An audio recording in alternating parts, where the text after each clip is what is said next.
এই ব্যাট 1 বছর ধরে সঙ্গে নিয়ে ঘুরছি, মনে হয়েছে আজই এটি ব্যবহার করার উপযুক্ত সময়। কথাগুলো ম্যাচ শেষে বলছিলেন Australian middle order batter Tim David.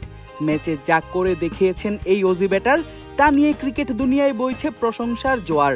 কিন্তু সেই প্রশংসা ছাপিয়ে আলোচনা হচ্ছে এই ডানহাতি ব্যাটারের ম্যাচে ব্যবহার করা ব্যাট নিয়ে। কেননা চোখ ধাঁধানো একাধিক রেকর্ড করা সেঞ্চুরিটা টিম ডেভিড হাঁকিয়েছেন ক্যারিবিয়ান অলরাউন্ডার আন্দ্রে রাসেলের ব্যাট দিয়ে। দর্শকরা কেউ কেউ সামাজিক যোগাযোগ মাধ্যমে বলছেন, রাসেলের ব্যাট ব্যবহার করার কারণেই কি প্রায় ডজন খানেক ছক্কা হাঁকাতে পারলেন ডেভিড?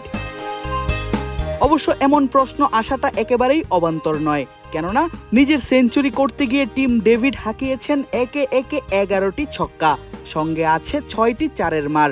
ইনিংসের প্রথম 16 বলে 50, পরের 21 বলে আসে আরো 50। 37 বলে নিজের প্রথম আন্তর্জাতিক সেঞ্চুরিটা আদায় করেন ডেভিড, আর নিজের প্রথম সেঞ্চুরিতেই ভাঙেন একাধিক রেকর্ড, উলটপালট করেন রেকর্ড বুক। নিশ্চিন্তে খান স্বাস্থ্যকর অল টাইম পান, অল টাইম হেলদি লাইফ। 43 বলে স্কটল্যান্ডের বিপক্ষে জশ ইংলিশের হাঁকানো সেঞ্চুরিটাই ছিল এখন অব্দি টি-20তে কোনো অস্ট্রেলিয়ান ব্যাটারের হাঁকানো সবচাইতে দ্রুততম সেঞ্চুরি।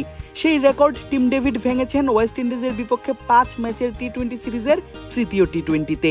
37 বলের সেই সেঞ্চুরি টেস্ট খেলুড়ে কোনো দেশের বিপক্ষে টি-20তে হাঁকানো তৃতীয় দ্রুততম সেঞ্চুরি। আর তার ব্যাটে ভর করেই অস্ট্রেলিয়া জিতেছে তৃতীয় টি-20 ম্যাচ। 3-0তে জিতে নিশ্চিত করেছে সিরিজ।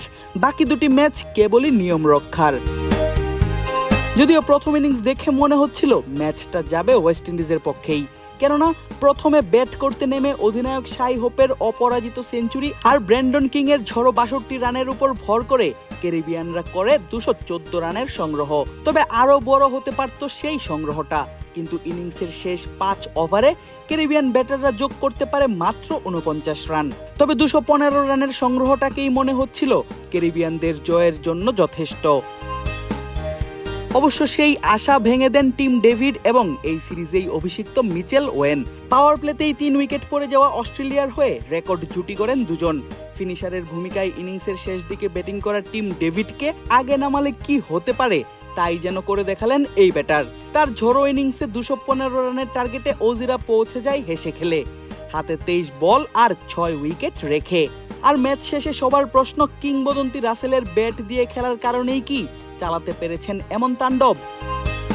উত্তরে এই অজি ব্যাটার বলেন, আমি অনেক বছর পাওয়ার হিটিং নিয়ে কাজ করেছি, কিন্তু এখন আমার মনোযোগ শট সিলেকশনের দিকে। আন্দ্রে রাসেলের ব্যাটটা সঙ্গে নিয়ে ঘুরছি বছর খানেক ধরে, মনে হয়েছে আজই এই ব্যাট ব্যবহার করার উপযুক্ত সময়। আদিব আশরাফ, ক্রিক ফ্রেঞ্জি।